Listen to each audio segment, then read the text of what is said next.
আজকের এই যে ৭৬ রানের একটা পরাজয়, এটাকে আপনি কিভাবে দেখবেন? Bad luck? মোটেই না। এটা শুধুমাত্র গৌতম গম্ভীরের একটা গোয়ার তুমি।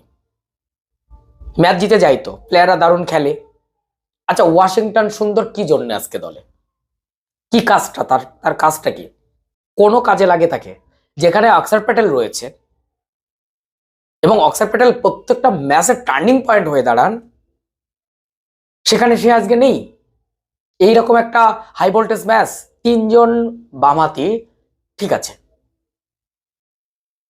যদি তাই হয় তাহলে এই রকম কোনো কোনো দিনে বেটার বেটার প্লেয়ার বসিয়ে শুধুমাত্র সিস্টেমের দোহাই দিয়ে নিজের কিছু পকেটের প্লেয়ারকে খেলানো, এটা এটা আপনি আমার সঙ্গে সহমত পোষণ করবেন কিনা জানি না। আজকে দক্ষিণ আফ্রিকা ভারতকে সব দিক দিয়ে টক্কর দিয়েছে।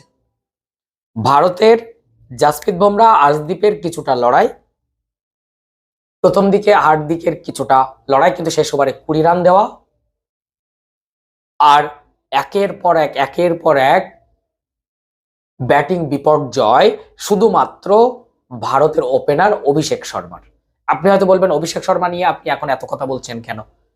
অ্যাকচুয়ালি সেটা নয়, তাকে গাইড করার মতন কেউ নেই। একের পর এক উড়িয়ে গেলেন, কোনোটাই লাগছে না। যদিও আজকে দারুণ একটা ম্যাচ, সেই ম্যাচের টসটা কিন্তু জিতে নেয় দক্ষিণ আফ্রিকা। আমরা হয়তো তখনই ভেবেছিলাম যে একটা বড় স্কোর, কিন্তু আজকে আর্শদীপ এবং হার্দিক যেভাবে দক্ষিণ আফ্রিকাকে চেপে ধরা, সেই চেপে ধরার পর সূর্যকুমার যাদব বোলিং ডিপার্টমেন্টটাকে ঠিক করেছেন। আমি ধরে নিলাম যে সব ঠিকঠাক আছে, তাহলে ভুলটা কোথায়? ভুলটা হচ্ছে ওয়াশিংটন সুন্দরকে খেলানো। একটা প্লেয়ার একটা টিমের জন্য যথেষ্ট, যথেষ্ট। যে মুহূর্তে ইন্ডিয়ার উইকেট ফল করছে, ওই সময় ওয়াশিংটন সুন্দর কোনো রকমই না। আপনি মানবেন কি মানবেন না আমি জানি না।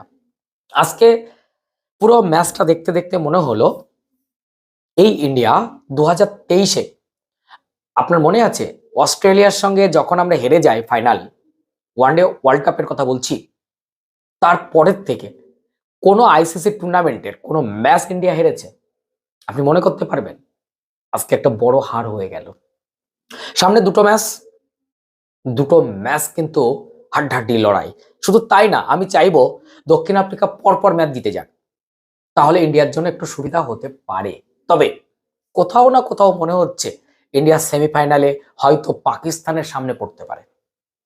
কারণ ইংল্যান্ড বা শ্রীলঙ্কা, এরা কিন্তু পাকিস্তানকে 1 নম্বর টিম হিসাবে দেখবে না, বা নিউজিল্যান্ড। ফলে ভারত যদি দক্ষিণ আফ্রিকার সঙ্গে হেরে যায়, আশা করি আগামী দুটো ম্যাচ দক্ষিণ আফ্রিকা জিতে যেতে পারে, ভারতের দিক থেকে সেটা সুবিধা হবে। তবে ভারতের দুটো ম্যাচ কিন্তু জিততে হবে, একটা জিম্বাবুয়ে, একটা ওয়েস্ট ইন্ডিজ। ইডেনের ম্যাচটা ভীষণ তাৎপর্যপূর্ণ হয়ে দাঁড়ালো, বিগ ম্যাচ। আজকে যে মাঠটাতে খেলা হলো, এই আহমেদাবাদের এই মাঠটা অ্যাকচুয়ালি ইন্ডিয়ার জন্য পয়া মাঠ নয়, এটা অপয়া মাঠ। এই মাঠটা ওয়ানডে, মনে আছে ওয়ার্ল্ড কাপের ফাইনাল হেরেছিলাম আমরা, এই জায়গায় আজকেও একটা বড় হার হলো। তবে দক্ষিণ আফ্রিকার ব্যাটিং বোলিং সব জায়গাতে আজকে টক্কর দিয়েছে ইন্ডিয়াকে। 3টে উইকেট পড়ে গেছে 20 রানে, সেই সময় এসে 97 রানের একটা পার্টনারশিপ ব্রেভিস এবং কিলার মিলারের। ইন্ডিয়া একটা পার্টনারশিপ করতে পারেনি। তাছাড়া বোলিং বিভাগের দিকে যদি আমরা একটুখানি তাকাই, তাহলে দেখতে পাবো আজকে সব থেকে বড় যে সমস্যাটা সূর্যকুমার যাদবের সামনে উপস্থিত হয়েছে, সেটা হচ্ছে আমাদের বরুণ চক্রবর্তী। বরুণ চক্রবর্তী আজ কিন্তু অনেক রান দিয়ে ফেলেছেন। অনেকে হয়তো আজকে বলবেন যে কুলদীপকে খেলানো হয়নি কেন, তাহলে কি আর্শদীপকে বসানো হতো না?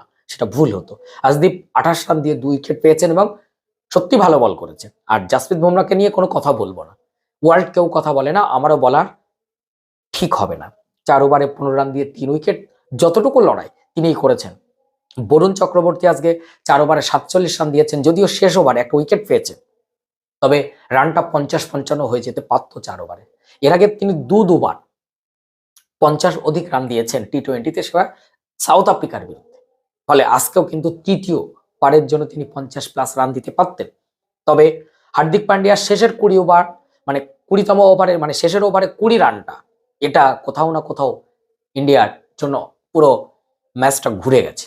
ওই 20টা ইন্ডিয়ার যে ফোর্স নিয়ে 170 175-এ শেষ করতে চাইছিল বা তারও নিচে, সেই সময় ওই 20 রানটা না হলে আজকে কিন্তু এই রানটা এসে দাঁড়াতো না 187। এখান থেকে আপনি 7 বা 10 ধরুন, তাহলে আপনি রানটা কোথায় 170 থেকে 72-এ আটকে রাখতে পারতেন। একটা মোমেন্টাম বলা হয় ওই যে হার্দিকের ওই যে একের পর এক 6-4 লাস্ট ওভারে, এটা হ্যাঁ দক্ষিণ আফ্রিকার আজকে ভাগ্য সাথ দিয়েছে।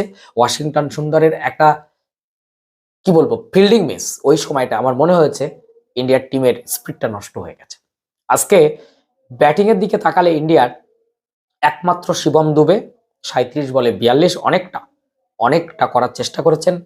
তবে তিলক ভার্মা কেন, প্রশ্ন উঠবে ওয়ান ডাউনে তিলক ভার্মা কেন, যেখানে ক্যাপ্টেন সূর্য কুমার যাদব আছেন। আজকে বিরাট কোহলিকে মিস করলেন না, খুব মিস করলেন। চেস মাস্টার, এইরকম একটা চেস মাস্টার তো আমরা সূর্য কুমারের মধ্যে দেখতে চাইছি। আজকে একেবারে ভুলে ভরা একটা ম্যাচ দেখলাম, প্রথম থেকে শেষ পর্যন্ত কোথাও ইন্ডিয়ার জন্য ব্যাটিং সাইডে কোনো রকম কোনো বাঁধন দেখতে পাইনি। Abhishek Sharma out of form এতটাই যে সে একটা ব্যাটে বল লাগাতে পারছে না। যাই হোক, ইন্ডিয়ার প্রতি আমাদের বিশ্বাস আছে, এই জার্সিটার প্রতি বিশ্বাস আছে, এই দেশের প্রতি বিশ্বাস আছে, সূর্যকুমার বাহিনীর প্রতি আমাদের বিশ্বাস আছে, গৌতম গম্ভীরের প্রতি বিশ্বাস আছে। ফিরে আসবে ইন্ডিয়া। আপনার কি অভিমত নিশ্চয়ই জানাবেন। আজকে এত বড় একটা হারের পরেও আবারও বলছি, ইন্ডিয়া ফিরবে ফিরবে ফিরবে। আপনার অভিমতটা অবশ্যই জানাবেন। চ্যানেলে নতুন হলে অবশ্যই চ্যানেলটি সাবস্ক্রাইব করবেন, পাশে থাকা বেল আইকনটি প্রেস করবেন। এরকম তথ্য সমৃদ্ধ ভিডিও পেতে ভীষণ সুবিধা হবে। ফেসবুক থেকে দেখলে একটু ফলো দিয়ে রাখবেন।